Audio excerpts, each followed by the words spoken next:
Welcome in, fellow Potterheads. Tonight, beneath the starry ceiling of the Great Hall, we will be going over magical tales from the wizarding world to guide you gently into the realm of dreams.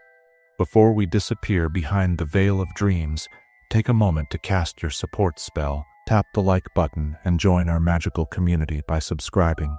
Also, I'm curious what time it is in your corner of the wizarding world. Whether you're watching from California, Hogsmeade, or London, share your location in the comments below. Your participation will be greatly appreciated and helps our magical community grow stronger. Now, the time for incantations has passed. Dim your lights, find your most comfortable position, and prepare to be transported to the world of witchcraft and wizardry as we begin tonight's magical tales. Chapter 1. The Timing Charm on a Portkey. Let's start the story with one of the wizarding world's most fascinating methods of transportation, the Portkey.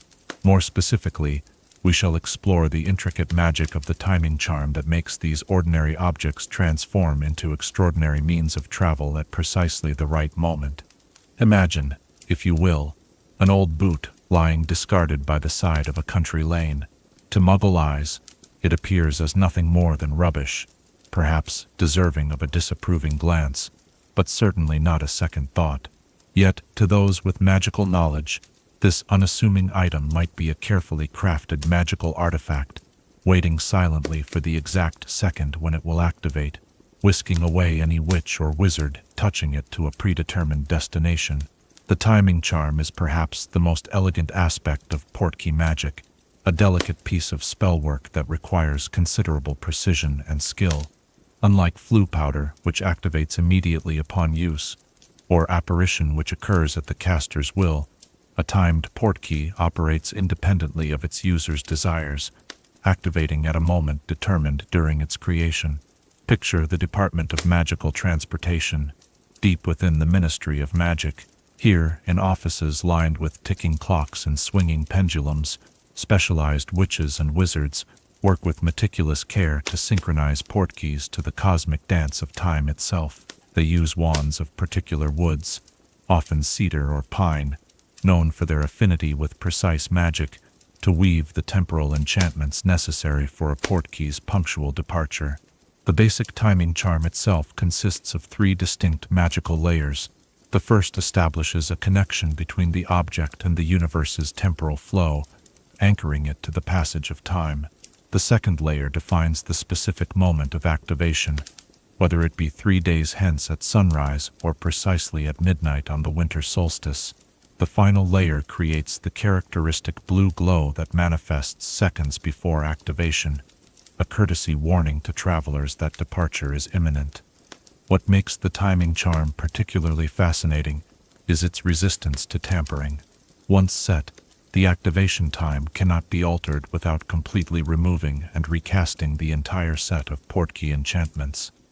A safeguard implemented after the notorious Portkey schedule sabotage of 1743, when a disgruntled ex-ministry employee shifted the activation times of 17 official Portkeys, causing a week of transportation chaos that required 23 obliviators working round the clock to maintain the statute of secrecy. The precision of timing charms varies according to purpose. For casual travelers, Portkeys might activate within a window of several seconds, close enough for practical purposes.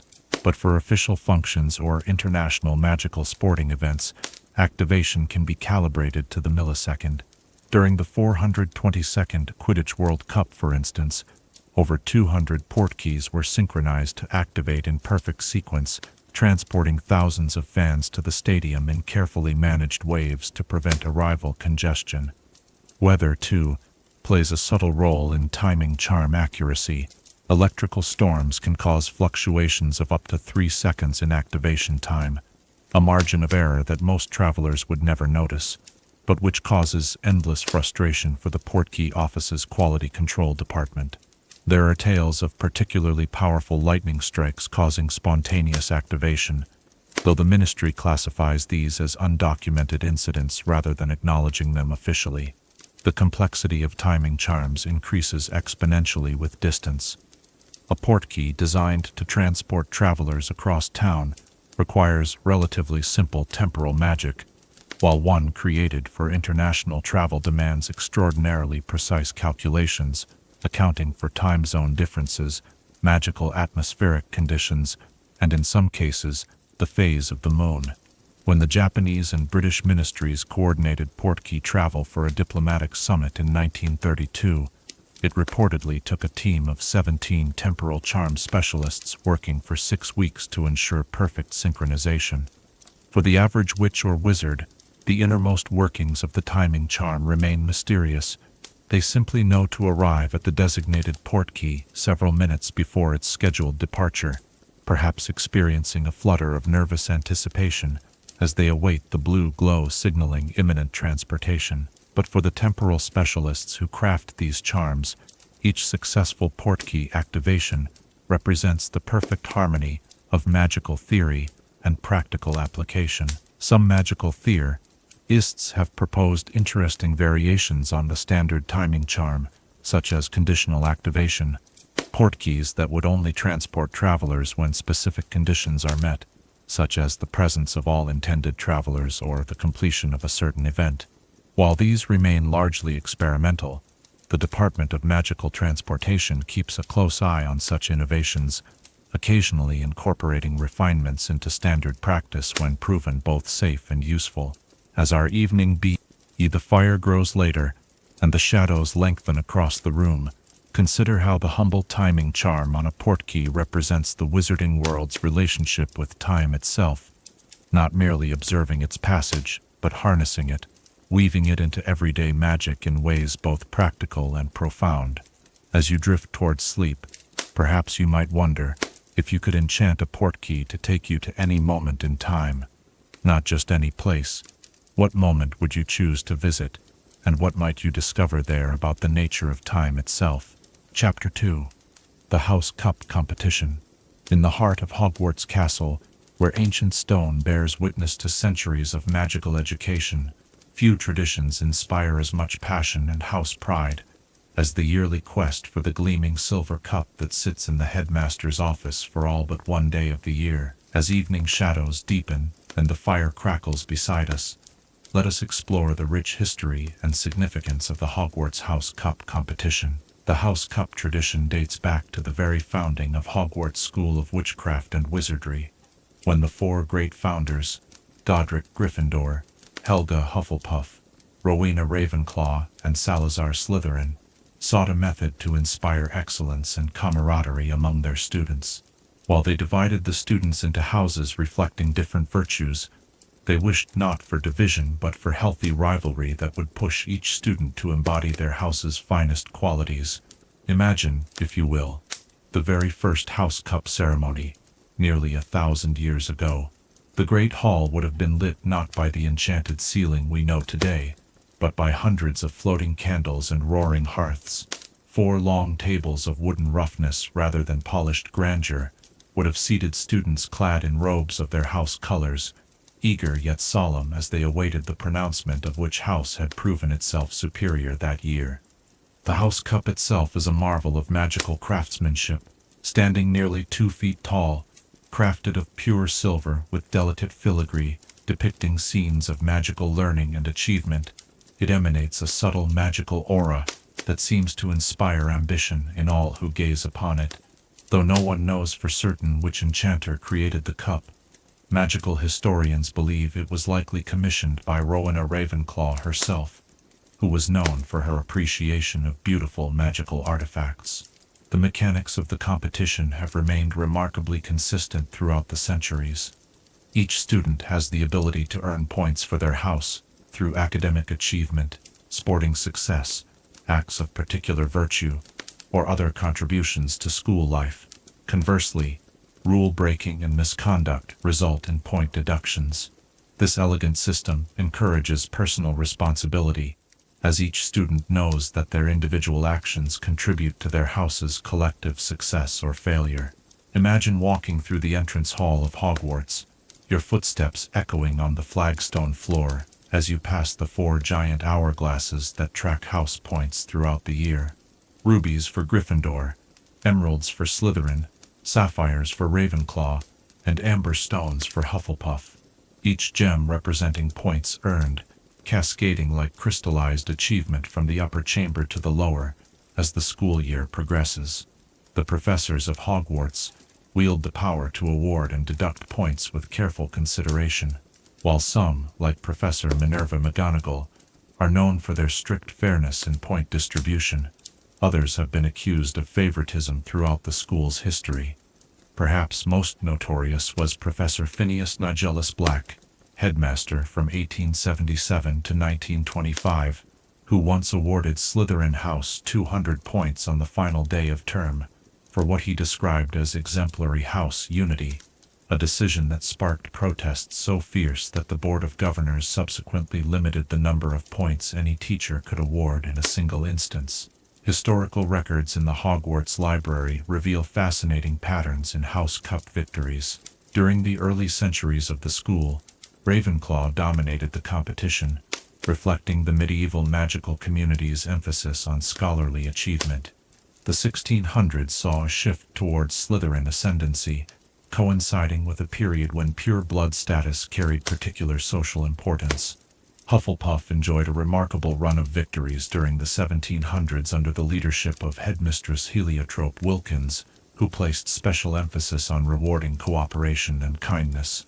Gryffindor's periods of House Cup success have typically coincided with times of external threats to the wizarding world, when bravery and daring were particularly valued. The end-of-year ceremony, when the House Cup is awarded, represents one of Hogwarts' most cherished traditions. The Great Hall, decorated in the winning house's colors, becomes a scene of jubilation for the victors. The headmaster's announcement of the final point tallies builds suspense, with the hall often falling into silence so profound that one might hear the gentle rustle of house banners swaying in the enchanted ceiling's breeze. For the students of each house, the competition creates bonds that often last a lifetime. Ravenclaws might gather in their common room to create study schedules, ensuring maximum point acquisition. Hufflepuffs have been known to create point tracking systems to ensure everyone contributes equally. Slytherins might develop strategic approaches to house competition, analyzing which professors are most generous with points, and for what accomplishments. Gryffindors often rally around spectacular point-earning feats, celebrating individual heroics that benefit the collective. Critics of the House Cup system have occasionally raised concerns that it might foster unhealthy competition or division among the student body.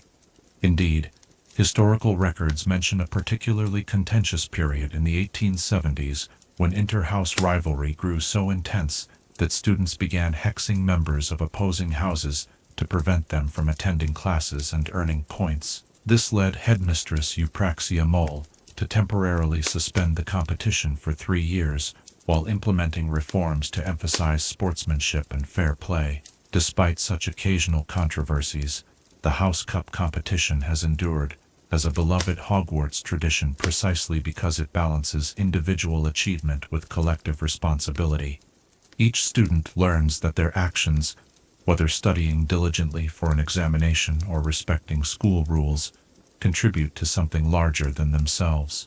The desire to see one's house colors adorning the Great Hall at the end-of-year feast has motivated countless students to strive for excellence in ways both great and small. As the embers of our fire begin to dim, and the hour grows late, consider the deeper significance of this magical tradition, how a simple system of points and a silver cup have shaped the character of generations of witches and wizards. And as you drift toward dreams, perhaps ponder, if you were sorted into a Hogwarts house today, what unique talents or virtues would you contribute to your house's quest for the cup? And how might that pursuit shape the witch or wizard you would become? Chapter 3. The Colony of Acromantulas.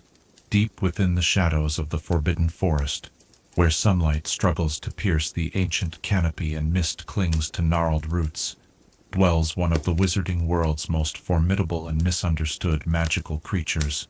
As the night deepens around us, and the firelight flickers across these walls, let us venture in our minds to the hidden domain of the Acromantula colony, that has made its home in the dark heart of Hogwarts grounds. Acromantulas are not native to Britain's shores. These enormous spiders, capable of human speech and possessing intelligence far beyond ordinary arachnids, originate from the dense rainforests of Southeast Asia, particularly the remote jungles of Borneo. Their discovery by the magical community is credited to the explorer Elias Grimstone, who in 1794 became the first, and nearly the last wizard to document an Acromantula nest. Only his exceptional skill with a freezing charm saved him from becoming the colony's meal, allowing him to return with detailed observations of these remarkable creatures. The story of how Acromantulas came to establish themselves in the Forbidden Forest begins, as many unusual tales at Hogwarts do, with Rubeus Hagrid. As a young student with an extraordinary affinity for magical creatures, Hagrid acquired an Acromantula egg through clandestine channels, likely from a trader specializing in exotic magical creatures. This egg hatched into the spider that would come to be known as Aragog, whom Hagrid raised secretly within the castle. Imagine, if you will, the curious sight of a young Hagrid attempting to conceal a rapidly growing spider, feeding it scraps from the kitchen, and speaking to it in hushed tones late at night. Aragog later recounted that Hagrid raised him in a cupboard inside the castle, a dark and comfortable environment for a creature accustomed to the shadows. The bond formed between boy and spider during these early days would prove remarkably enduring, lasting throughout their long lives. Aragog's presence at Hogwarts might have remained a secret, had it not coincided with the opening of the Chamber of Secrets in 1943. When attacks on students began, suspicion eventually fell upon Hagrid and his unusual pet. Tom Riddle, who was himself responsible for the attacks, exposed Hagrid's secret, leading to Hagrid's expulsion and Aragog's flight into the Forbidden Forest. The forest provided an ideal new home for the young Acromantula, with its dense vegetation, abundant prey, and relative isolation from human interference. Aragog was able to establish himself in a deep hollow, spinning webs between the ancient trees and creating a sanctuary that would eventually house his descendants. Several years after Aragog's relocation to the forest, Hagrid introduced him to Molzag, a female Acromantula acquired through similarly questionable means. This pairing would establish the foundation of what would become Britain's only known Acromantula colony. From this union came hundreds of offspring over the decades, each inheriting their parents' size, intelligence, and unfortunately their taste for human flesh, a preference that only Hagrid was exempt from, due to Aragog's abiding loyalty. As the colony grew, it established a complex social structure centered around Aragog as the patriarch. Unlike mundane spiders, Acromantulas maintain familial connections, with younger generations demonstrating clear deference to their elders.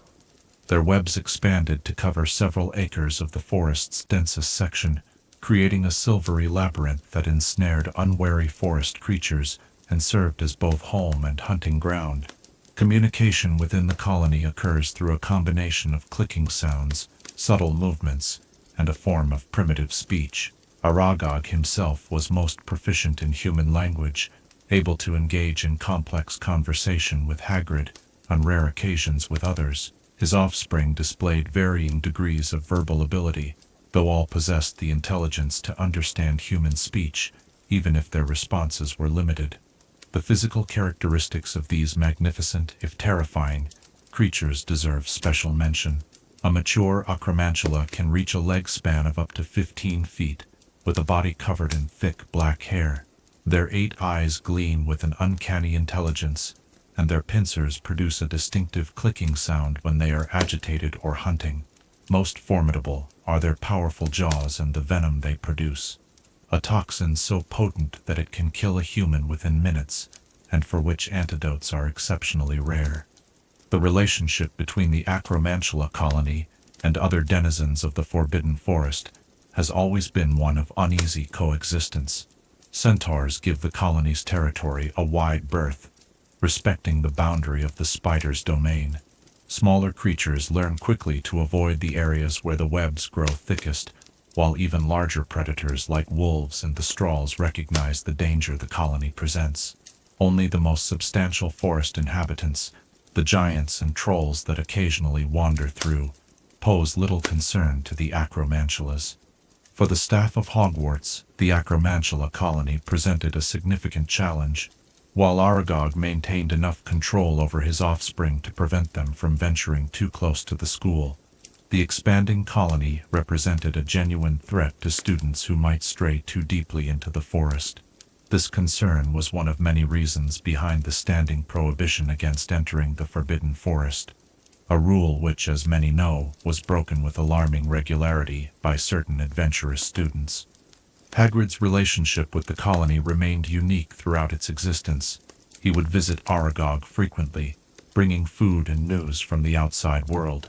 These visits maintained the tenuous peace between the colony and the school, with Aragog restraining his children from hunting beyond certain boundaries out of respect for his old friend. Even so, Hagrid was realistic enough never to bring anyone with him on these visits, with the notable exceptions of Harry Potter and Ron Weasley, who barely escaped with their lives when the colony's hunger overwhelmed Aragog's authority. The colony reached its zenith in size and power shortly before the Second Wizarding War, with hundreds of Acromantulas inhabiting the deepest reaches of the forest. During the Battle of Hogwarts in 1998, the disruption of their territory by Death Eaters drove the colony toward the castle, where they participated in the conflict, though primarily as opportunistic hunters, rather than aligned with either side. This event marked a turning point for the colony, as many Acromantulas were killed during the battle. In the years following Aragog's death in 1997, the colony's future became uncertain. Without their patriarch's guidance and his special connection to the human world through Hagrid, the younger generations of Acromantulas became increasingly isolated and potentially more dangerous. The Ministry of Magic's Department for the Regulation and Control of Magical Creatures began monitoring the situation more closely, considering whether intervention might be necessary. As our tale of the Acromantula colony draws to a close, and the fire beside us burns low, consider the remarkable nature of these creatures, intelligent enough to speak, to remember, to maintain complex social bonds, yet fundamentally alien in their perspective and needs. Their presence in the Forbidden Forest stands as a testament to the complex web of relationships between humans and magical creatures, sometimes beginning with a single unusual friendship and expanding into consequences that span generations. As you drift towards sleep, perhaps you might wonder what other secretive colonies of magical beings might exist in hidden corners of our world, and what would we learn about ourselves if we could communicate with them as Hagrid did with Aragog. Chapter 4. The Soul Fragmentation Process. In the darkest corners of magical knowledge, where few dare to venture and fewer still return unchanged, lies the terrible secret of soul fragmentation, a process so fundamentally unnatural that most books on dark magic mention it only in passing, if at all.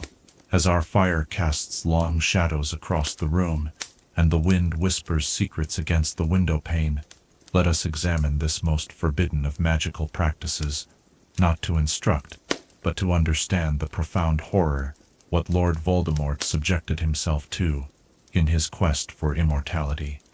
The human soul, in magical understanding, is typically whole and complete, a unified essence that defines a witch or wizard as surely as their name or face. Ancient magical philosophers from Herpo the Foul to Morgana Le Fay theorized that this wholeness was not merely natural but necessary, that the integrity of one's soul was fundamental to both magical power and human identity. To deliberately damage this integrity was considered not just dark magic, but a fundamental violation of magical nature itself. The concept of soul fragmentation appears in obscure magical texts dating back to ancient Greece, though most scholars believe the actual process was developed by Herpo the Foul in the early Middle Ages. Herpo, notorious for breeding the first basilisk and developing numerous forbidden curses, is thought to have been the first successful creator of a Horcrux, the terrible artifact that houses a fragment of a shattered soul. The actual process of fragmenting one's soul begins not with a spell or potion, but with an act, specifically the act of murder. Taking another's life tears the soul, creating a kind of magical wound. Most witches and wizards who commit murder experience this damage, though they may never recognize it as such, feeling only a sense of diminishment or emotional deadening that they might attribute to guilt or trauma. What distinguishes ordinary murder from the creation of a Horcrux is intent and preparation. The prospective Horcrux maker deliberately exploits this tear, using a spell of unspeakable darkness to complete the rupture and capture the separated fragment.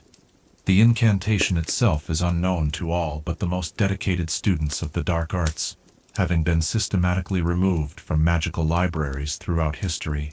What is known is that the spell must be performed either during or immediately after the murder, when the soul's wound is fresh and vulnerable.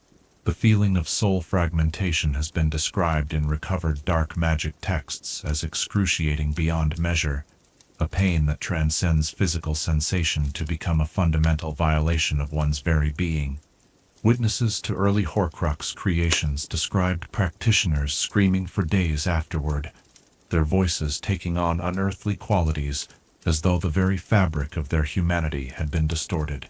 Some records suggest that the first wizards to attempt Horcrux creation did not survive the process, their bodies unable to withstand the magical trauma of having their souls forcibly torn apart. The fragment, once separated, must be immediately contained within a prepared object. The Horcrux itself. This object undergoes extensive magical preparation before the fragmentation, involving complex enchantments designed to make it receptive to housing a soul fragment. These preparatory rituals are themselves deeply dark, often involving sacrifices and desecrations that would turn the stomach of even seasoned dark wizards. As the soul fragment enters its new vessel, the object undergoes a transformation. While maintaining its original appearance, it becomes something more, a magical item of terrible power, radiating a subtle wrongness that sensitive witches and wizards can detect. Albus Dumbledore, possessing exceptional magical perception, described the sensation of being near a Horcrux as a whisper of something unnatural that raises the hairs on one's neck and sends a chill through the heart. The physical and psychological effects of soul fragmentation on the creator are profound and irreversible. With each division, the wizard becomes less human in both appearance and nature. The most obvious changes manifest in physical appearance. The red eyes of Tom Riddle slowly transformed into the slit-pupilled scarlet gaze of Lord Voldemort, his once handsome features gradually flattened and distorted, his skin taking on a pallid, waxen quality that observers found deeply unsettling even before knowing its cause.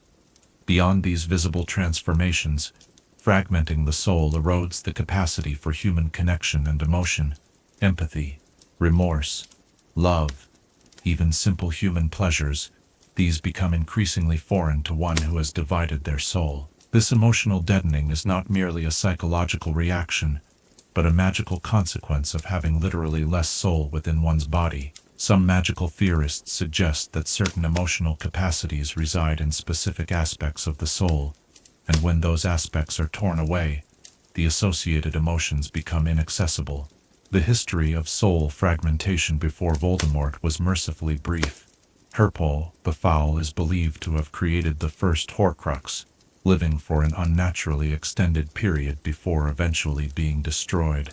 Scattered records mention perhaps a dozen other cases throughout magical history, with none creating more than a single Horcrux. The magical community's revulsion toward the practice ensured that knowledge of the process was aggressively suppressed, with books containing detailed information destroyed or locked in the most secure sections of magical libraries. What made Voldemort's use of soul fragmentation unprecedented was not merely his creation of a Horcrux, but his creation of multiple Horcruxes, 7 in total, though he intended only 6 divisions, creating an accidental 7th Horcrux in Harry Potter. Each fragmentation further destabilized his humanity and sanity, while simultaneously anchoring him more firmly to the mortal world. By his final division, magical historians believe that Voldemort retained only the smallest sliver of his original soul within his body, perhaps explaining his inability to recognize when his Horcruxes were being systematically destroyed. The process of repairing a fragmented soul is nearly as extraordinary as the fragmentation itself, though in the opposite direction. Only profound remorse for the murder that created the tear can heal the soul. A remorse so deep and genuine that the emotional pain of it can physically destroy the person experiencing it. This requirement creates a terrible irony. Those who have fragmented their souls extensively become progressively less capable of the very emotion required to heal themselves. By the time of his final defeat, Voldemort had likely lost all capacity for the remorse that might have saved him. Ancient magical philosophers suggested that the soul naturally seeks wholeness, that fragments separated by dark magic remain connected by invisible threads of magical essence. This theory might explain why Voldemort could sense, however dimly, the destruction of his Horcruxes, feeling each loss as a distant agony, as the severed pieces of his soul were destroyed rather than returned to him. The magical community's response to knowledge of soul fragmentation has been one of deliberate suppression. Information about Horcruxes is excluded from the curriculum at all magical schools, and books containing detailed instructions are kept under the strictest security. This censorship represents not fear of knowledge itself, but a rare consensus among magical authorities worldwide that some magical processes are so fundamentally opposed to nature that they should remain forgotten. As our exploration of this darkest of magic draws to a close, and the night grows deeper around us, consider the profound tragedy of one who would willingly shatter the very essence of their being in pursuit of extending their physical existence. As you drift towards sleep, perhaps ponder this question: what might have become of Tom Riddle had he sought to achieve greatness, not through the extension of his life, but through the fullest expression of his considerable magical gifts in service to the wizarding world? Chapter 5. The Global Wizarding Community. Beyond the familiar grounds of Hogwarts and the streets of Diagon Alley exists a vast, interconnected world of magical communities, each with their own traditions, governing structures, and contributions to magical knowledge. As moonlight streams through our window, and the embers of our fire glow softly, let us embark on a journey across continents to explore the rich tapestry of global wizarding society that exists largely hidden from Muggle eyes, yet thrives in every corner of our world. The International Confederation of Wizards stands as the primary governing body for magical cooperation worldwide, somewhat akin to the United Nations in Muggle society, though established centuries earlier in 1692. Founded in the wake of the Salem witch trials, as wizarding communities worldwide recognized the need for coordinated secrecy and protection.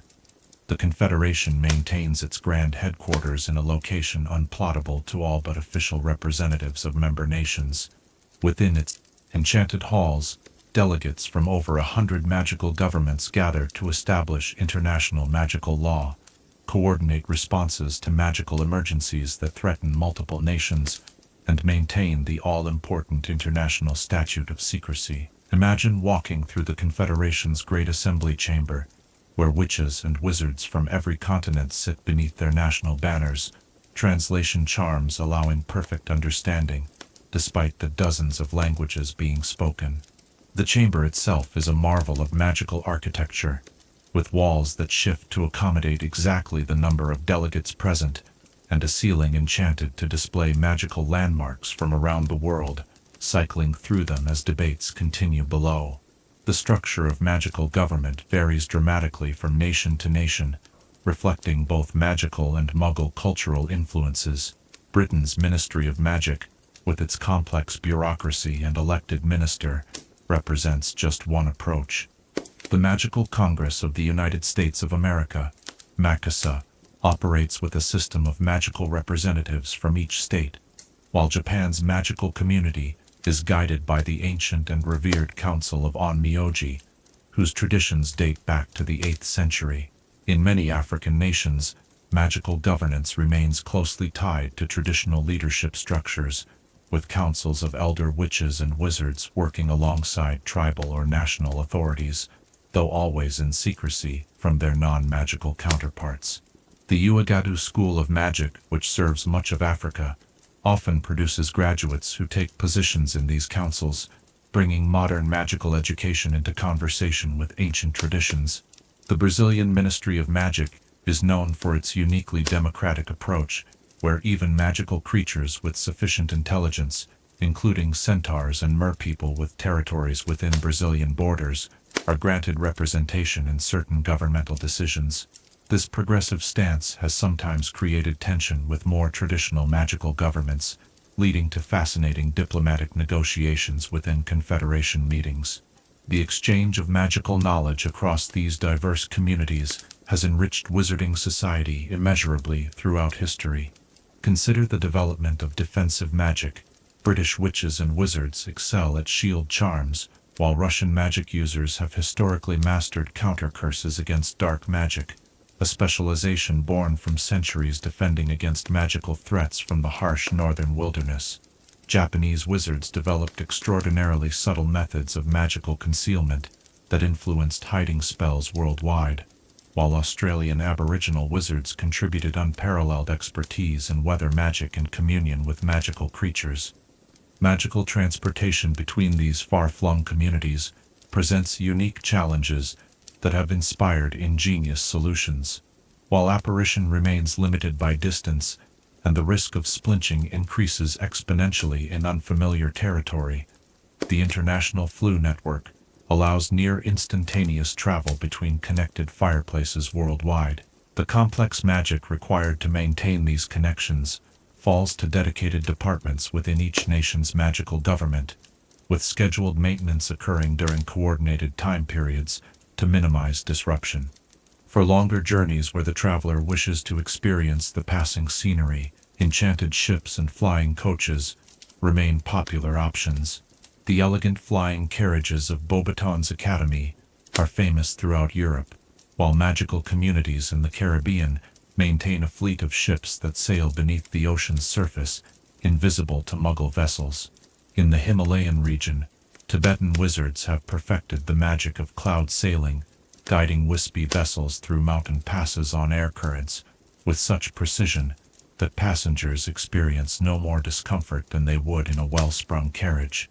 Cultural exchange among magical communities has accelerated in recent centuries, particularly after the International Confederation established the Global Magical Exchange Program in 1832. This initiative allows witches and wizards to study or work in foreign magical communities for extended periods, bringing home new perspectives and techniques. Many prominent magical innovators credit their breakthroughs to insights gained during exchange years. Famously, Newt Scamander's revolutionary approaches to magizoology were deeply influenced by his studies with indigenous magical communities in North America. The celebration of magical holidays reveals both the diversity and underlying unity of global wizarding traditions. While British witches and wizards observe Halloween with particular enthusiasm, magical communities in Mexico and throughout Latin America honor their deceased ancestors during the Day of the Dead, with spectacular magical displays that temporarily bridge the world of the living and the realm beyond. Chinese wizards celebrate the Lunar New Year with dragon dances where the dragons are real, though carefully enchanted to remain invisible to Muggle onlookers. In Scandinavia, the winter solstice brings magnificent displays of magical light that dance across the northern skies, guided by ceremonial teams of witches and wizards carrying ancient enchanted staves. Despite this rich diversity, all magical communities worldwide share the fundamental challenge of maintaining secrecy from the Muggle world while preserving their own cultural identity.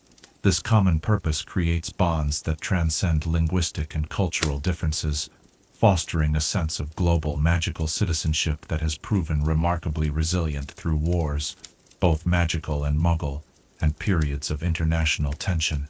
Perhaps nowhere is this global magical identity more evident than in the quadrennial Quidditch World Cup, where national pride and international fellowship exist in perfect balance. From the elegant broomwork of the Japanese team, to the daring formations of Peruvian chasers, to the legendary precision of Bulgarian seekers, the tournament showcases both national magical character and the universal joy of magical sport. The massive temporary wizarding communities that spring up around these events create unprecedented opportunities for magical cultural exchange, with wizarding foods, music, and fashion from dozens of nations mixing in a vibrant celebration of magical diversity. The global response to dark magical threats has similarly demonstrated the strength of international magical cooperation. During both wizarding wars against Voldemort, international magical communities provided crucial support to Britain, from intelligence gathering to sanctuary for threatened families. Though the magical press rarely reported on these efforts in detail, the archives of the International Confederation of Wizards document hundreds of instances of cross-border magical cooperation during these conflicts.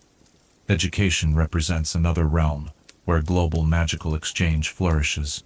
Beyond the famous European schools of Hogwarts, Beauxbatons, and Durmstrang, each continent boasts institutions of magical learning with their own strengths and specialties.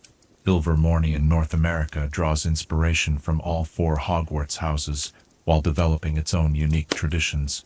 Mahotokoro in Japan begins educating magical children at age 7, earlier than any other formal magical school. Castelo Bruxo in Brazil has produced the world's finest herbologists and magizoologists, its students learning amid the magical ecosystem of the Amazon rainforest.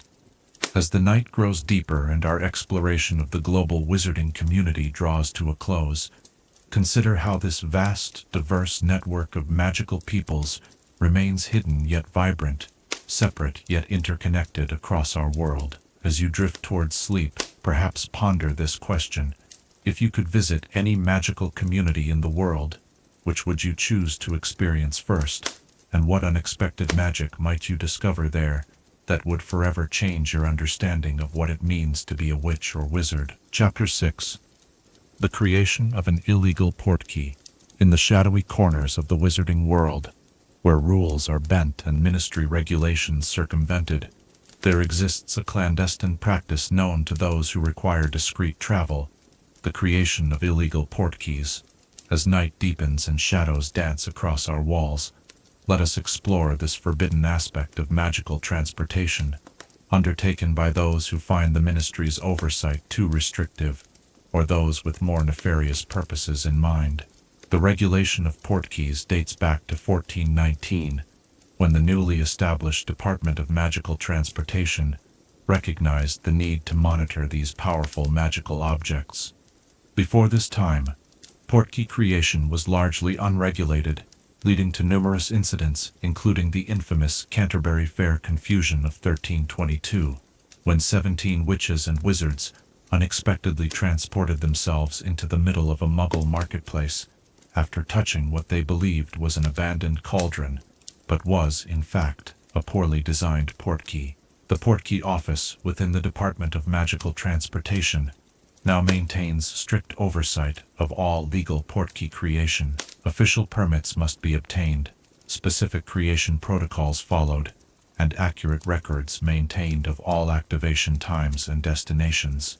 This system allows the Ministry to monitor magical traffic patterns, prevent accidental Muggle exposure, and ensure the safety of magical travelers, all sensible precautions that nonetheless create bureaucratic hurdles that some impatient or secretive witches and wizards prefer to avoid. The magical theory behind portkey creation remains constant, whether performed legally or illegally. The fundamental enchantment that transforms an ordinary object into a transportation device requires considerable skill regardless of authorization. However, illegal portkey creation presents unique challenges beyond the spellwork itself. Without access to the Ministry's specialized equipment and reference materials, the rogue portkey maker must rely on personal expertise and, often, creative adaptations of standard magical techniques. Imagine a wizard working by candlelight in a secluded attic, carefully inscribing runic sequences around the rim of an old teacup. Unlike ministry officials who use standardized spells and calibration instruments, this unauthorized creator must calculate spatial coordinates manually, often using astronomical references and complex arithmetic equations to ensure accurate destination targeting. A single miscalculation might send the traveler hundreds of miles from their intended location, or worse, into solid matter with catastrophic consequences. The selection of the object itself requires careful consideration. Legal portkeys are typically common items unlikely to attract Muggle attention. Old boots, punctured footballs, dented kettles. Illegal portkey creators often follow similar principles, but may choose objects that blend particularly well with their environments, or in some cases, items that appear valuable to ensure no one discards them prematurely. Some particularly cunning creators have been known to use objects with natural magical properties, phoenix feathers, unicorn hair bracelets, or items containing dragon heartstring, which resonate with transportation magic and require less forceful enchantment. The core spell itself, Portus, remains the same for both legal and illegal creation, though Ministry-approved portkeys include additional enchantments that register the object's movements within the department's tracking system. To avoid this tracking, illegal creators often incorporate concealment charms and magical signature dampeners into their work, spells originally developed for legitimate privacy purposes, but repurposed to evade detection. When crafting a timed illegal portkey, the unauthorized creator lacks access to the Ministry's temporal calibration devices, making precise activation scheduling particularly challenging. Some rely on astronomical timing, linking activation to the exact position of specific stars or phases of the moon. Others develop complex arithmetic formulas to calculate precise activation moments based on magical constants. The most skilled illicit portkey crafters can create conditional activation parameters, portkeys that activate only when certain magical conditions are met, such as being touched by a specific individual, or when a particular phrase is spoken. The motivations behind illegal portkey creation vary widely across the wizarding community. For some, it represents nothing more sinister than convenience, avoiding paperwork and expediting travel arrangements without navigating ministry bureaucracy. A wizard living in a remote Scottish highland might create unauthorized portkeys simply to visit family in London without enduring the discomfort of long-distance apparition or the inconvenience of connecting to the flu network. For others, particularly during times of conflict, illegal portkeys have provided essential escape routes. During both wizarding wars, countless families created emergency portkeys hidden within their homes, ready to transport them to safety at a moment's notice if Death Eaters arrived. The Order of the Phoenix maintained a network of unauthorized portkeys to move members quickly during operations, circumventing the Ministry's monitoring systems, which had been compromised by Voldemort's supporters. Of course, illegal portkeys have also enabled more nefarious activities throughout wizarding history. Smugglers used them to transport restricted magical substances across borders without passing through official checkpoints. During the height of Dark Wizard Gellert Grindelwald's power, his supporters established elaborate networks of unregistered portkeys across Europe, allowing rapid deployment of forces and the evasion of magical law enforcement. The Ministry's efforts to detect illegal portkeys have evolved considerably over centuries. Early attempts relied primarily on human intelligence, informants reporting suspicious behavior, or magical surveillance in high-risk areas. By the early 20th century, the Department of Magical Law Enforcement had developed detection charms capable of identifying the distinctive magical signature of recent portkey enchantments, though these remained somewhat unreliable and required close proximity to the enchanted object. Modern detection methods incorporate a range of sophisticated magical techniques. Monitoring charms placed at strategic locations throughout Britain detect the unique magical disturbance created when a portkey activates. Particularly sensitive areas, government buildings, magical landmarks, locations with high Muggle traffic, feature more advanced detection systems capable of identifying unauthorized magical transportation even before activation occurs. The penalties for creating illegal portkeys vary according to intent, with the Wizengamot typically showing leniency for minor violations while imposing severe sentences for those created in service of other crimes. Simple unauthorized creation might result in a fine of several hundred galleons, while portkeys created to facilitate serious criminal activity could lead to imprisonment in Azkaban. During particularly strict enforcement periods, even possessing the knowledge of unsanctioned portkey creation has been considered grounds for ministry surveillance. The skill involved in creating effective illegal portkeys means that those who provide this service often develop reputations within certain circles. Throughout Wizarding Britain, there exist individuals known through whispered recommendations who can, for the right price, create untraceable transportation with no questions asked. These portkey artisans often develop signature techniques recognizable to knowledgeable witches and wizards, distinctive destination precision, unusually comfortable transit experiences, or particularly clever concealment enchantments. As our exploration of this controversial magical practice draws to a close, consider the complex moral dimensions of unauthorized portkey creation, a practice that has enabled everything from simple convenience to life-saving escapes to serious criminal enterprises. As you drift towards sleep, perhaps ponder this question. In a world where your need for undetected travel was urgent and the official channels unavailable, what object would you choose to transform into your secret portkey? And where would you set it to take you when the moment of necessity arrived? Chapter 7. The tradition of Quidditch at Hogwarts. There are few sights more stirring at Hogwarts School of Witchcraft and Wizardry than the first Quidditch match of the season, that crisp autumn morning when students stream toward the pitch wearing house colors, when team members shoulder their brooms with determined expressions, and when the ancient sporting tradition that has defined wizarding culture for centuries continues in the eager hands of a new generation. As the night grows peaceful around us, let us soar through the illustrious history of Quidditch at Britain's premier magical institution. Quidditch came to Hogwarts shortly after the school's founding, though in a form barely recognizable to modern enthusiasts. Historical manuscripts in the Hogwarts Library suggest that early matches were played with enchanted rocks rather than the refined balls we know today, and goals were initially tree branches suspended at various heights.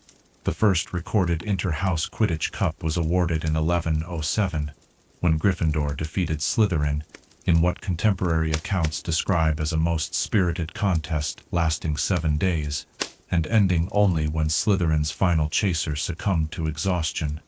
The evolution of the sport at Hogwarts mirrors its development in the wider wizarding world.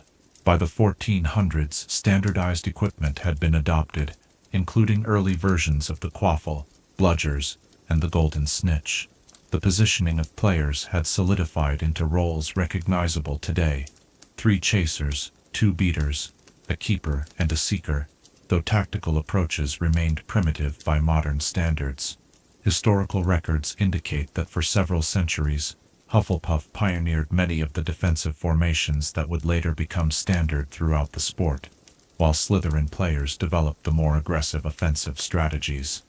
Imagine walking across the Hogwarts grounds toward the Quidditch pitch as it appeared in different eras, the simple wooden stands of the medieval period giving way to more elaborate structures during the Renaissance, until finally, in the late 1800s, the pitch assumed its modern form with golden hoops, replacing the original baskets used as goals.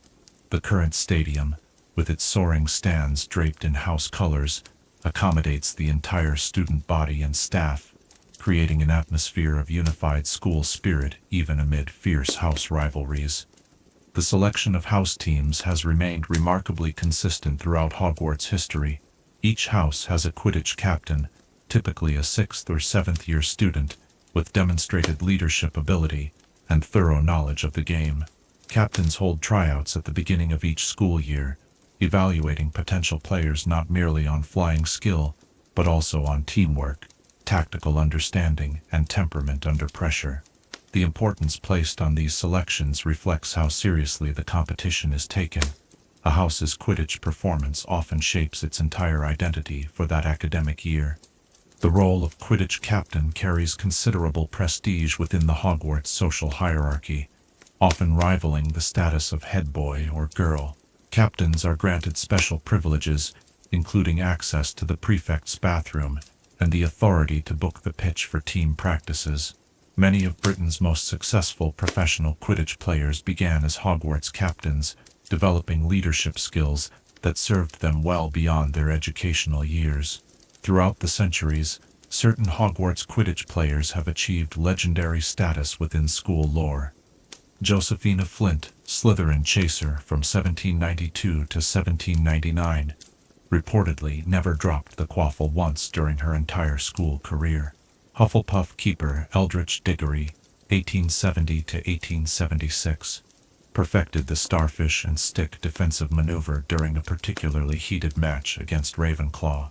Gryffindor's Roderick Plumpton, who later played for England, set a school record in 1908 by catching the snitch 43 seconds after the opening whistle, a record that stood for nearly 90 years. The position of Quidditch referee at Hogwarts has traditionally fallen to the flying instructor, though throughout history, other staff members with particular expertise have occasionally assumed the role.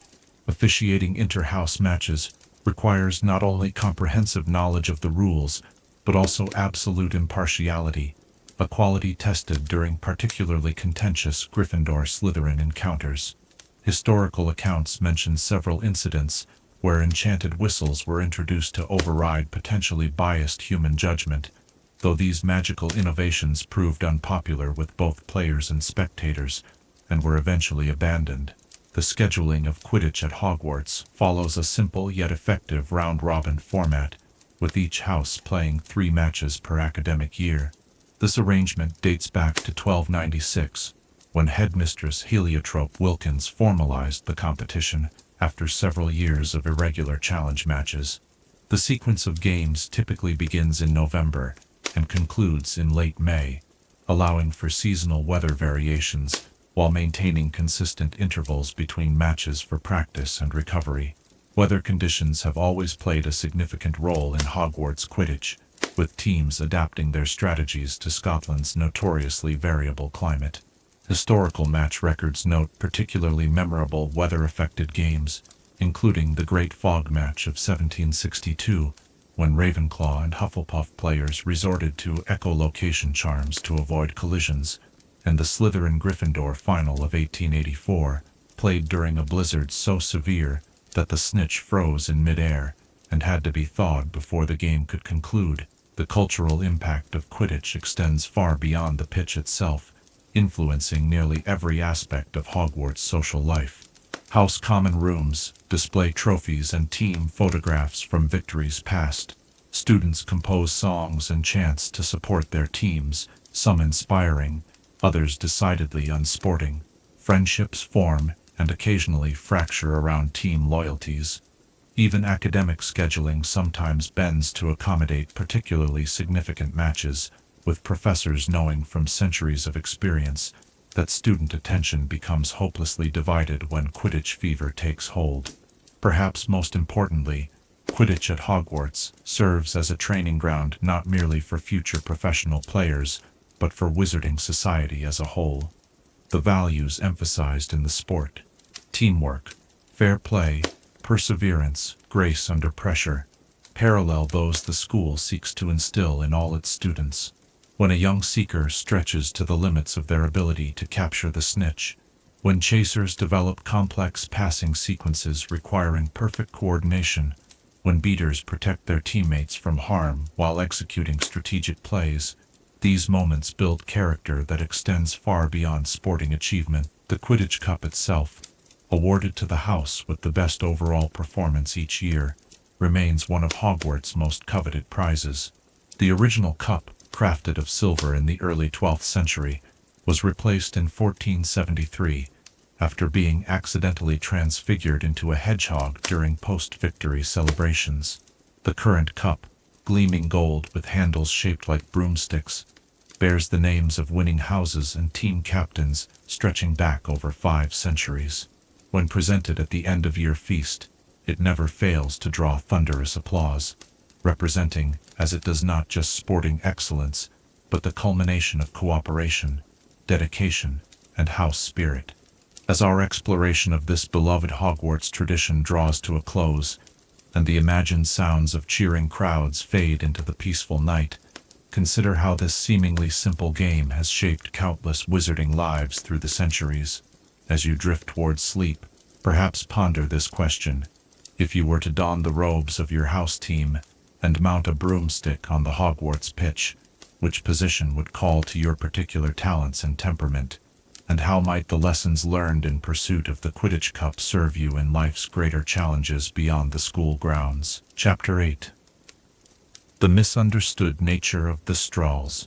Through the darkening forest, moving like shadows among shadows, they walk on slender legs, their leathery wings folded close against skeletal bodies, their white, pupilless eyes gleaming with an intelligence few have paused to recognize. As our evening grows later, and the boundary between the seen and unseen thins, let us turn our attention to perhaps the most profoundly misunderstood of all magical creatures, the remarkable Thestral. For centuries, these extraordinary beings have suffered from a reputation shaped more by superstition than understanding. Their association with death, visible only to those who have witnessed and processed mortality, cast them as omens of misfortune in wizarding folklore. Early magical texts described them as harbingers of doom, and death's servants, perspectives that reflected more about human fears than Thestral nature. Hogwarts' own Professor Sylvanus Kettleburn once remarked that no magical creature has been more unjustly maligned through simple misunderstanding. The biology of the Thestral presents a fascinating study in magical evolution. Their skeletal appearance, black hide stretched taut over visible bones, developed not as a frightening affectation, but as perfect camouflage for nocturnal hunting. Their bat-like wings span up to 15 feet in fully mature specimens, yet fold so compactly against their bodies that a Thestral moving through dense forest makes barely a whisper of sound. Their reptilian faces, with sharp beaks capable of tearing through tough meat and hide, belie the gentleness they typically show toward respectful humans. Perhaps most remarkable are their eyes, completely white without visible pupils, yet possessing vision far superior to human perception. The Thestrals can see clearly in near total darkness, and are believed to perceive certain magical auras invisible to other creatures.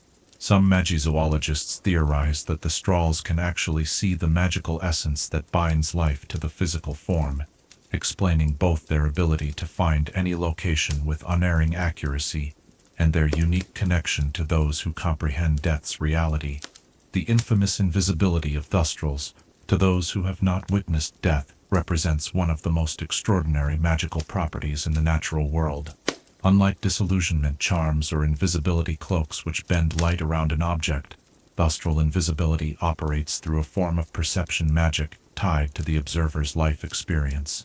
The Thestral does not change, it remains physically present, but something in the magical consciousness of the observer becomes capable of perceiving it only after they have witnessed and processed the reality of death.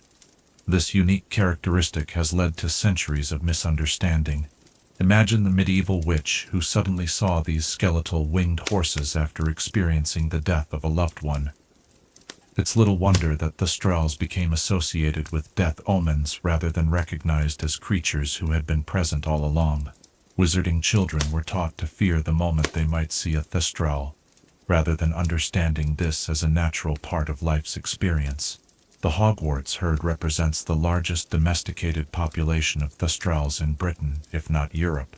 Established during the headmastership of Professor Phineas Nigellus Black in the late 19th century, the herd began with just 3 specimens acquired from the wilds of the Scottish Highlands, under the care of successive Hogwarts groundskeepers, particularly Rubeus Hagrid, who demonstrated exceptional understanding of their needs and temperament. The herd has flourished to include over 24 individuals ranging from foals to Thestrals over a century old. These remarkable creatures serve the school in various capacities, most notably pulling the seemingly horseless carriages that transport students from Hogsmeade Station to the castle at the beginning of each term. This practical use of the Thestrals demonstrates a wisdom in Hogwarts tradition, integrating these misunderstood creatures into school life, even if most students remain unaware of their presence. For the few students who can see them, The shock of suddenly noticing the castle carriages are not self-propelled often provides an important moment of connection with others who share this perception. The natural diet of the Thestrals consists primarily of raw meat, with a particular preference for larger game. Their hunting habits reveal remarkable precision and efficiency. A Thestral can detect prey from great distances, swoop down in near total silence, and make a clean kill with minimal suffering to their target.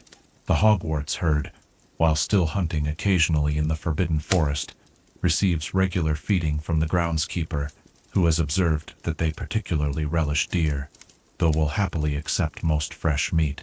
Despite being carnivorous by nature, Thestrals display remarkable gentleness toward humans who approach them with respect. Their intelligence allows them to distinguish between potential threats and friends with impressive discernment. Once a Thestral accepts a human's presence, they often demonstrate extraordinary loyalty, as evidenced by their willingness to carry members of Dumbledore's army to the Ministry of Magic, despite the perilous journey this entailed. As flying mounts, Thestrals possess several advantages over broomsticks or flying carpets. Their innate navigational abilities allow them to find any location their rider has clearly in mind, even if the rider themselves has never visited. Their flight is smoother than that of a broomstick, particularly in turbulent weather conditions.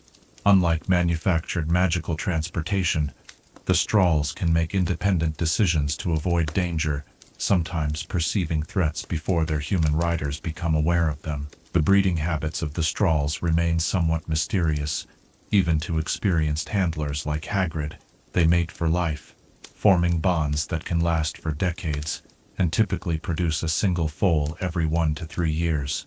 The Thestral foals are born with a silvery coat that darkens to the characteristic black within their first year of life. Remarkably, newborn Thestrals are visible to all observers regardless of their experience with death, only developing their perception-selective invisibility as they mature. Communication among Thestrals occurs primarily through subtle body language and vocalizations, ranging from soft nickering sounds to piercing cries that can carry for miles through forest or mountain terrain.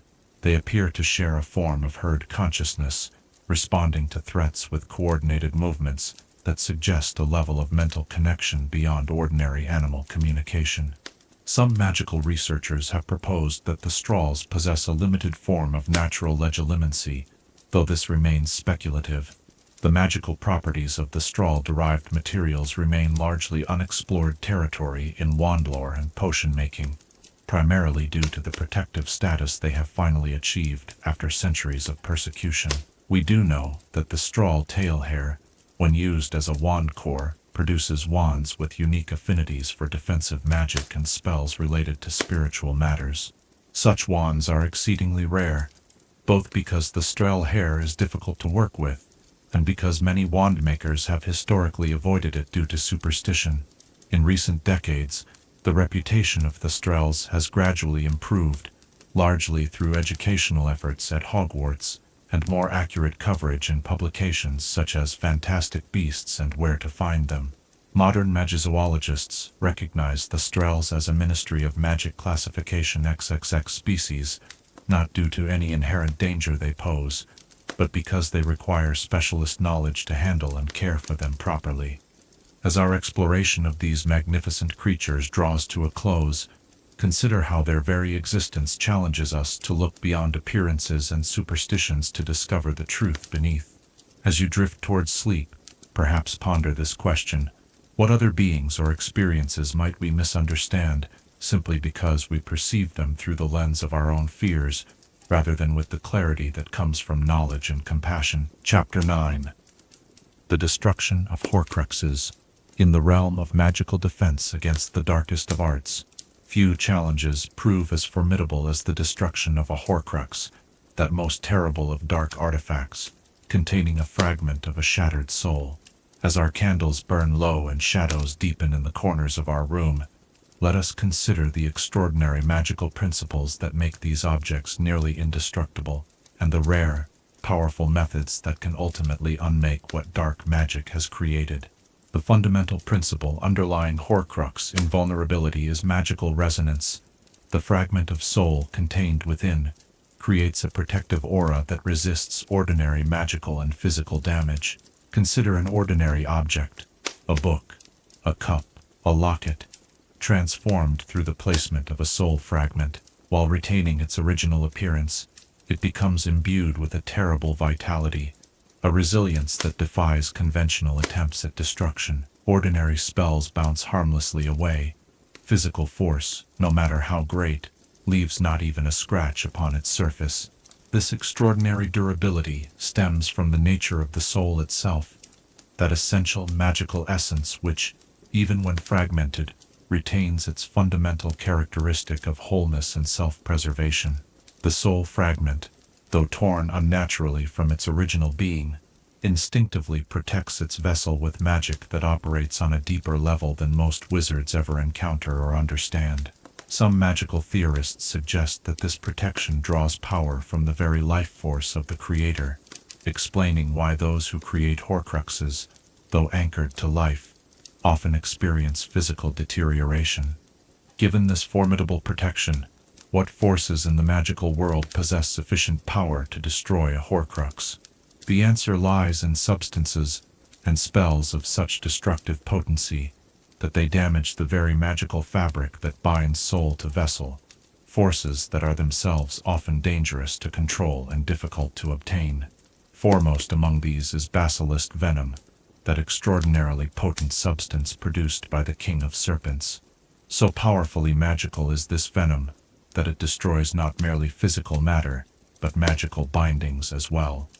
When basilisk venom penetrates a Horcrux, it severs the magical connections between soul fragment and vessel, releasing the fragment to whatever fate awaits shattered souls beyond the veil of death.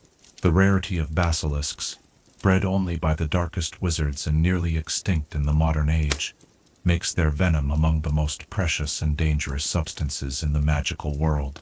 The legendary sword of Godric Gryffindor provides a fascinating study in Horcrux destruction through secondary absorption.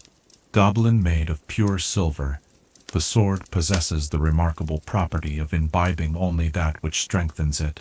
When the sword was used to slay the basilisk in the Chamber of Secrets, it absorbed the serpent's venom, imbuing the blade with the power to destroy Horcruxes.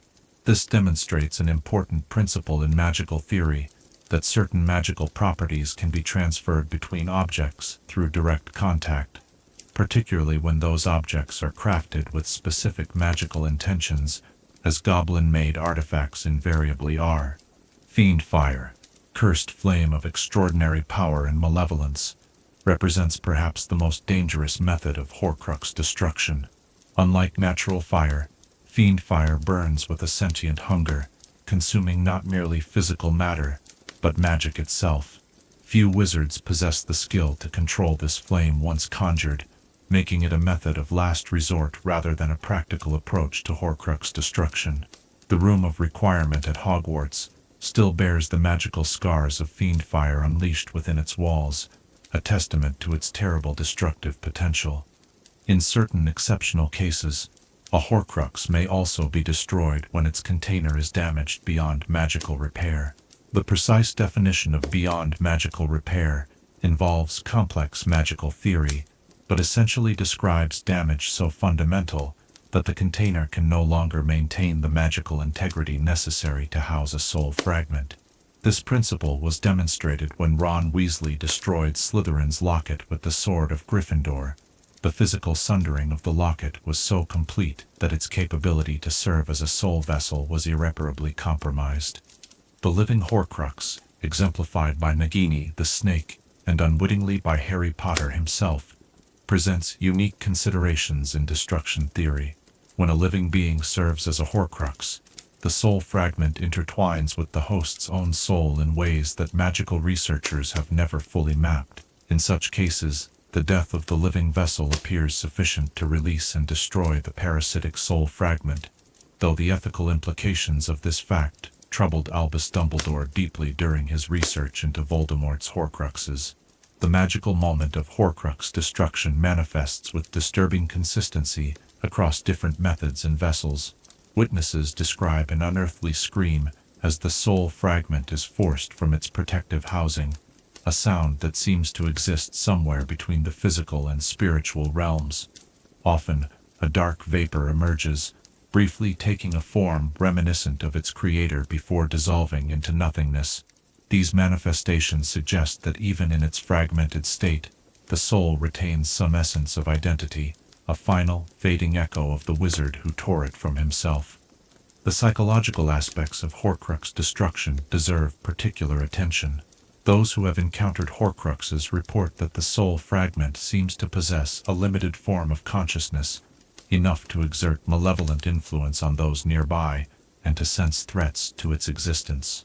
As destruction nears, a Horcrux may attempt to protect itself by manipulating the fears and desires of potential destroyers, creating hallucinations or offering temptations tailored to the individual.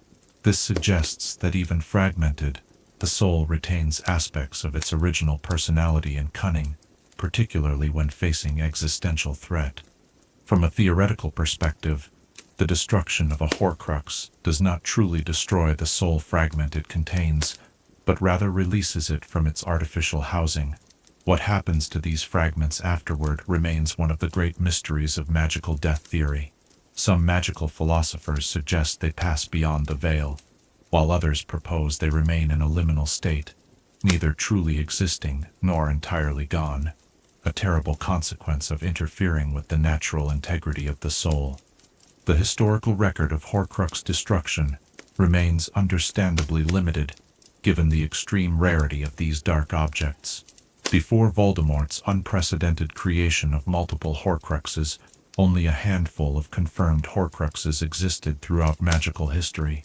Records suggest that medieval magical authorities occasionally used controlled fiendfire to destroy dark artifacts suspected of being Horcruxes, while in ancient times, basilisk venom was more readily available to those who knew where to seek it.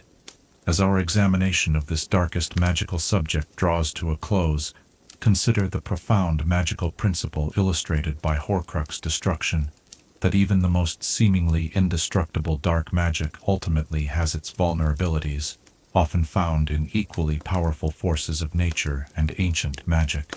As you drift towards sleep, perhaps ponder this question: what does the extraordinary difficulty of destroying a Horcrux reveal about the fundamental nature of the soul, and what might it suggest about the profound natural protections that exist against those who would tamper with death's designs? Chapter 10. The International Confederation of Wizards headquarters. In a location unplottable on any magical map, shielded by enchantments renewed with each passing solstice, stands the grand headquarters of the International Confederation of Wizards, the oldest and most prestigious diplomatic body in the wizarding world. As our evening conversation continues in the gentle firelight, let us journey through the remarkable halls where global magical cooperation has been forged across centuries, where peace treaties have been signed, and where the greatest challenges facing wizard kind have been debated since long before the Statute of Secrecy itself. The precise location of the Confederation headquarters remains one of the wizarding world's most carefully guarded secrets, known only to high-ranking officials from member nations and those who work within its walls.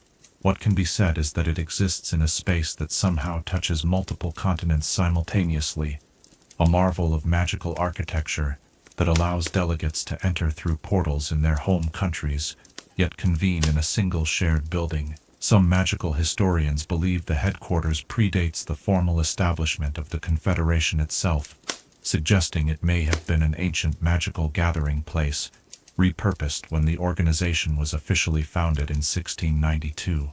The exterior of the building shifts with the perspective of the observer. To African delegates, it appears as a vast, domed structure reminiscent of Great Zimbabwe. European representatives see graceful Gothic spires. Asian ministers walk through doors set in pagoda-like towers. This architectural metamorphosis is not merely aesthetic, but represents deep magic that responds to cultural expectations, creating a space where all magical traditions feel equally valued, and no single wizarding culture dominates. Upon entering the headquarters through the appropriate national portal, visitors find themselves in the grand atrium, a space of breathtaking proportions where the ceiling reflects not the weather outside, as at Hogwarts, but the collective magical mood of the delegates present. During times of international harmony, the ceiling glows with gentle golden light that seems to emanate from within the stone itself. During contentious debates, subtle crimson undertones appear, while in times of global magical crisis, the ceiling darkens to stormy indigo, occasionally releasing harmless but dramatic lightning that serves as a barometer of diplomatic tension. The heart of the Confederation headquarters is the Assembly Chamber, a perfectly circular room large enough to accommodate representatives from all 192 member nations simultaneously. The chamber features concentric rings of delegate seating, each position marked with the magical emblem of its nation, rather than a mundane flag. These emblems, a thunderbird for America, a phoenix for Egypt, a dragon for China, glow softly when the nation's representative is speaking, ensuring that attention is properly directed in a room where dozens of languages might otherwise create confusion. At the center of the assembly chamber stands the speaker's podium, crafted from a single piece of ancient olive wood and inlaid with mother-of-pearl and opal, in patterns that subtly shift to accommodate the magical signature of whoever stands at its surface. From this podium, the supreme mugwump, the elected head of the Confederation, guides proceedings with the assistance of a ceremonial staff that serves as both symbol of authority and practical tool for maintaining order. When struck upon the podium, this staff creates a resonance that immediately quiets even the most heated debates, its tone somehow perfectly calibrated to cut through magical and non-magical noise alike. Translation within the Confederation headquarters relies not on spells or charms, but on an architectural wonder. The Chamber of Tongues, a small circular room adjacent to the assembly, where dozens of volunteer linguists work in shifts. These skilled witches and wizards, who typically speak at least 7 languages fluently, monitor the proceedings and cast continuous translation charms that affect not the speakers but the chamber itself. Thus, each delegate hears discussions in their native language without need for individual enchantments or translation devices. The historical significance of the headquarters reveals itself through its many specialized chambers and halls. The treaty room, with its massive table carved from the heartwood of a 1,000-year-old redwood, has hosted the signing of every major international magical agreement since the International Statute of Wizarding Secrecy. The wood of this table has absorbed centuries of magical signatures and is said to subtly influence those seated around it toward diplomatic resolution, a claim difficult to verify but widely believed among Confederation representatives. The Hall of Magical Cooperation houses a unique magical artifact known as the Concordance, a massive crystalline structure that visually represents magical cooperation between nations. Fine threads of magical light connect crystal nodes representing each member nation, brightening or dimming based on the current state of diplomatic and practical cooperation. Watching the concordance over decades reveals fascinating patterns in international magical relations, with some connections remaining consistently bright. The Nordic countries, for example, while others fluctuate dramatically with political changes. Security at the Confederation headquarters combines ancient protective enchantments with innovative magical detection systems. The Department of Magical Security, staffed by elite witches and wizards seconded from member nations, maintains constant vigilance against potential threats. Particularly impressive is the Revealing Circle, a designated area through which all visitors must pass, which detects not only concealed dark objects but also polyjuice potion use, imperious influence, and even subtle compulsion charms that might affect voting or negotiation positions. The libraries and archives of the Confederation headquarters contain perhaps the most comprehensive collection of international magical law and diplomatic history in existence. Unlike the chaotic charm of Hogwarts Library or the austere organization of Ministry Archives, the Confederation's repositories use a living cataloging system. Books and scrolls arrange themselves based on the specific research needs of the visitor, guided by librarian wizards who have mastered the rare art of bibliomancy, the magic of bookfinding. Some texts in these archives date back to the earliest human magical communities, preserved through powerful stasis charms and handled only by specially trained archivists. Beyond formal meeting spaces, the headquarters includes gardens representing magical flora from every continent, carefully maintained ecosystems where delegates can walk among familiar plants from their homeland or discover magical species from distant regions. These gardens serve not merely aesthetic purposes but practical ones as well, supplying ingredients for diplomatic meals prepared by an international team of house elves who specialize in creating dishes that honor the culinary traditions of all member nations. The administrative functioning of the Confederation falls to the Secretariat, a department of several hundred witches and wizards who manage everything from scheduling international magical sporting events to coordinating responses to magical catastrophes that threaten to expose the wizarding world. The current Secretariat structure was established in 1946 following the defeat of Grindelwald, representing a significant modernization of what had previously been a rather antiquated bureaucracy. Today's Secretariat prides itself on efficient management of international magical cooperation, though critics occasionally note that some reforms might be overdue for an organization with roots in the 17th century. As our exploration of this remarkable institution draws to a close, consider the extraordinary achievement it represents, a place where wizards and witches from traditions as diverse as the Amazonians' ritualistic wandless magic to the precise runic castings of Nordic practitioners find common ground in addressing shared challenges. As you drift towards sleep, perhaps ponder this question. In a world increasingly divided by magical and muggle conflicts alike, what wisdom might we draw from an institution that has somehow maintained global magical cooperation through centuries of change, and what new forms of international magical understanding might emerge in the years to come? Chapter 11. The Magic of the Night Bus.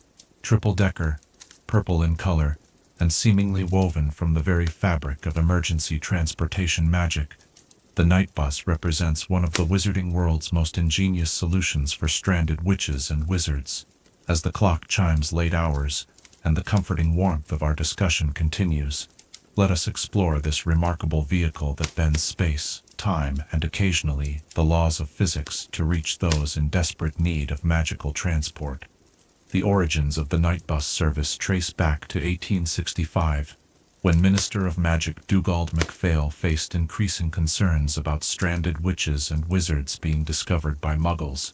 The problem became particularly acute during a harsh winter, when numerous magical folk found themselves unable to apparate due to snowstorms disrupting magical visibility, a phenomenon known as magical whiteout, which interferes with destination visualization necessary for successful apparition. MacPhail commissioned a small committee of magical inventors, transportation specialists, and charm experts to devise a solution. The result was the night bus, not just a vehicle, but a complex magical system that required the creation of entirely new enchantments to function properly. The first prototype, a simple single-decker omnibus, proved woefully inadequate for the demands placed upon it, often arriving too late to prevent muggle exposure. The current triple-decker design emerged after several iterations, each adding layers of magical enhancement. The bus's purple color wasn't merely an aesthetic choice. It's the natural hue that results from the particular combination of defensive charms, space expansion enchantments, and anti-muggle concealment spells that make the night bus possible. Its gold lettering, declaring Night Bus in shimmering script, actually serves as a magical beacon, allowing the vehicle to detect emergency summons from anywhere in Britain. To hail the night bus, a stranded witch or wizard need only extend their wand arm, a simple gesture that creates a magical signal detectable by the bus's sophisticated charm work. This summoning magic represents one of the night bus's most impressive features, the ability to instantly perceive magical distress calls from vast distances and triangulate the exact location of the person in need, regardless of muggle interference or magical concealment in the area. Upon summoning, the night bus appears with startling speed, materializing from seemingly nowhere. This emergence utilizes a combination of apparition-like transport and sophisticated concealment charms that allow the bus to move through Muggle areas undetected. The bus doesn't actually become invisible. Rather, it employs a form of perceptual magic that causes Muggles to unconsciously rationalize its appearance as something mundane, such as a night service vehicle or an unusually large tour bus. The interior of the night bus defies spatial logic, expanding far beyond its visible exterior dimensions. During the day, the bus contains comfortable seats arranged in traditional rows. However, at night, these transform into beds, allowing passengers to rest during longer journeys. This transformation magic is controlled by an extremely sophisticated time-sensing enchantment that automatically adjusts the interior configuration based on local sunset and sunrise times, accounting for seasonal variations and geographical location. Ernie Prang has served as the night bus driver for over 40 years, exhibiting extraordinary skill in navigating the vehicle through seemingly impossible spaces. The bus regularly squeezes between parked cars, jumps over hedges, and contorts itself to avoid obstacles in ways that would be physically impossible for a non-magical vehicle. These maneuvers employ a combination of space-warping magic and predictive enchantments that allow the bus to anticipate obstacles before they become problematic. Stan Shunpike, serving as conductor since 1992, manages passenger tickets, fares, and announces destinations with an enthusiasm that belies the often chaotic nature of night bus travel. The conductor's post requires not just familiarity with wizarding geography, but also the ability to calculate complex fare structures that account for distance, time of day, and even the phase of the moon, a factor that influences the strength of certain magical currents affecting the bus's efficiency. The fare system itself reflects an interesting aspect of wizarding economics. Basic transport costs 11 sickles, while additional amenities like hot chocolate or a water bottle are available for small surcharges. These prices have remained remarkably stable since the service's introduction, thanks to a perpetual funding charm established by the ministry that automatically adjusts revenues to maintain operational costs without affecting passenger fares. Navigation across Britain relies on a magical mapping system far more sophisticated than the Marauder's map. This constantly updating network of magical ley lines and energy currents allows the night bus to plot the most efficient course between any 2 points, often traveling through spaces that don't strictly exist in conventional physical terms. The bus can, when necessary, slip momentarily into alternate dimensional spaces to bypass Muggle traffic or reach destinations more quickly. Safety features on the night bus include extensive cushioning charms that protect passengers from the effects of sudden stops, starts, and dimensional shifts. These enchantments are so effective that even the most violent-seeming maneuvers result in nothing worse than minor disorientation. The beds are equipped with special stabilizing magic that prevents passengers from being thrown about during transit, though some witches and wizards report rather vivid dreams when sleeping during night bus journeys, possibly a side effect of traveling through magically compressed space. The night bus's relationship with Muggle traffic represents one of the most complex magical engineering challenges ever overcome. The vehicle incorporates highly advanced perception modification charms that don't just affect Muggle observers, but actively alter the physical properties of the bus when necessary. These enchantments allow it to become temporarily insubstantial, passing harmlessly through Muggle vehicles and structures when required, though this process consumes significant magical energy and is used sparingly. Emergency protocols aboard the night bus are comprehensive and impressive. In the event of magical interference or attack, the bus can activate defensive measures that include temporary invisibility, dimensional shifting, and even emergency apparition to the Ministry of Magic's secure transportation facility. During the Second Wizarding War, these security features proved crucial in evacuating threatened witches and wizards from areas under Death Eater attack. The engineering principles underlying the night bus have remained largely unchanged since its introduction, though minor improvements occur regularly. Most recently, a team of unspeakables developed enhanced anti-nausea charms for passengers, particularly susceptible to the disorienting effects of rapid magical transport. Additionally, Experimental work continues on extending the night bus service internationally, though the complexities of cross-border magical transportation have thus far prevented successful implementation. As our exploration of this extraordinary vehicle draws to a close, consider how the night bus embodies the wizarding world's commitment to ensuring no witch or wizard remains stranded, regardless of circumstance or location. The service operates continuously, never flagging in its dedication to providing emergency transport to those in need. As you drift towards sleep, perhaps ponder this question in a magical world where appearance and reality often blur. What does the night bus tell us about the wizarding community's values regarding accessibility, equality, and the responsibility to assist those in distress? Chapter 12. The Interhouse Quidditch Cup.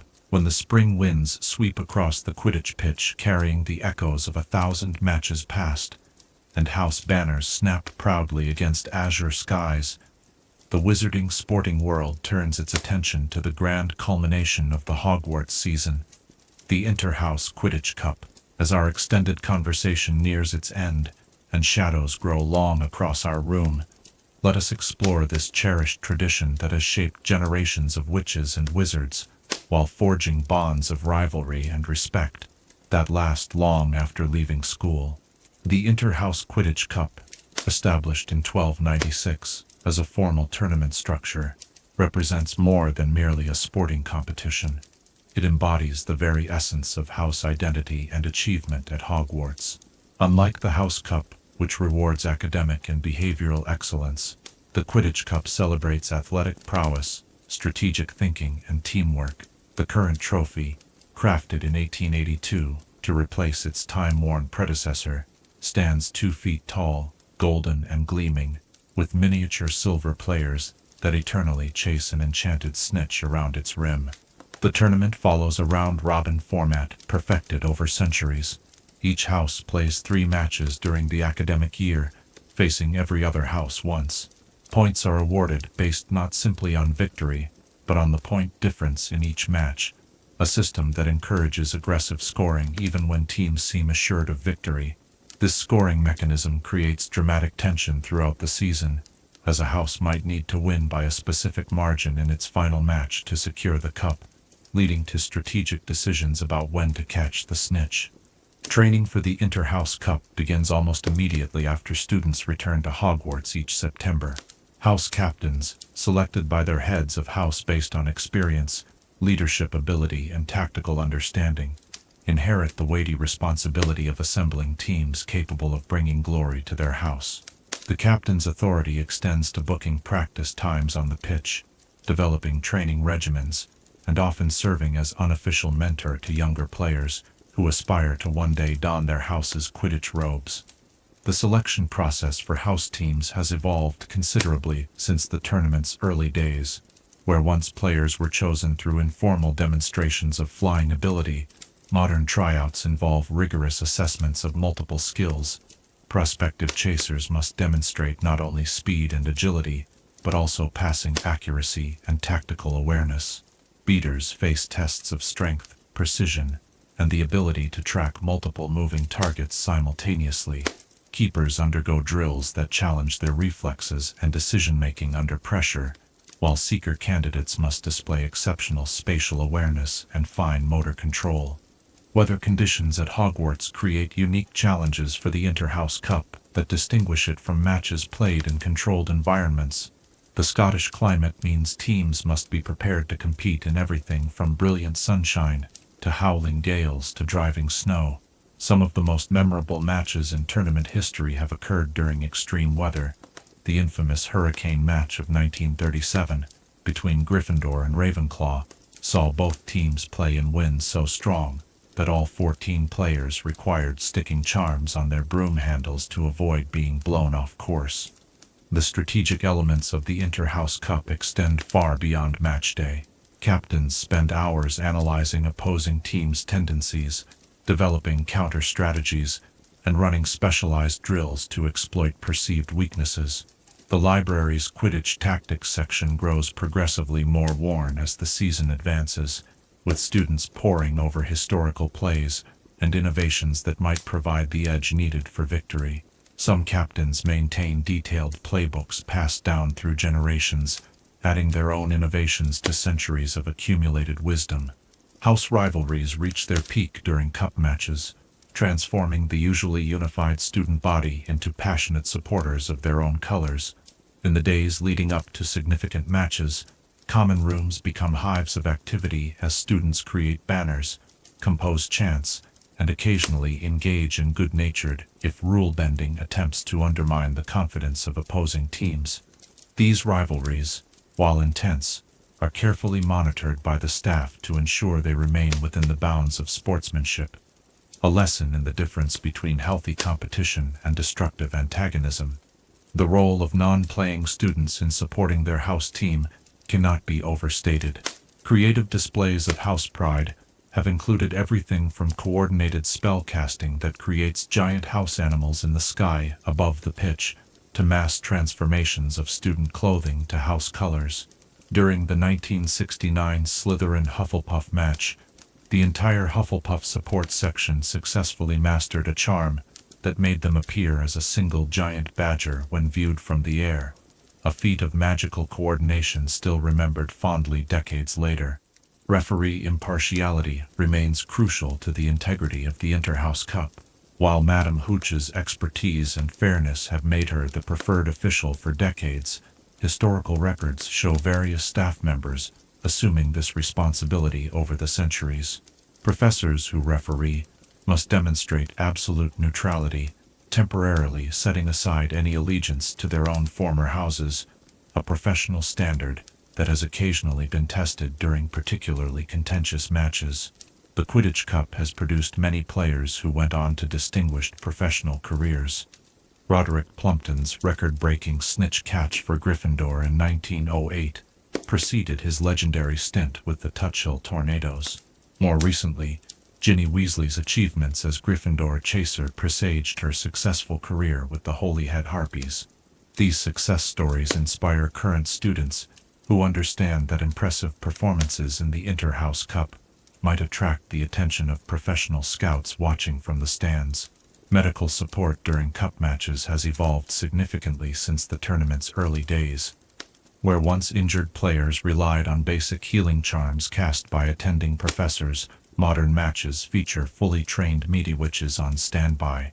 The hospital wing maintains a dedicated supply of Skelligro and other specialist potions for Quidditch-related injuries, while Madame Pomfrey has developed considerable expertise in treating the unique injuries that arise from high-speed broomstick collisions. The presentation of the Quidditch Cup at the end-of-year feast represents one of Hogwarts' most cherished traditions.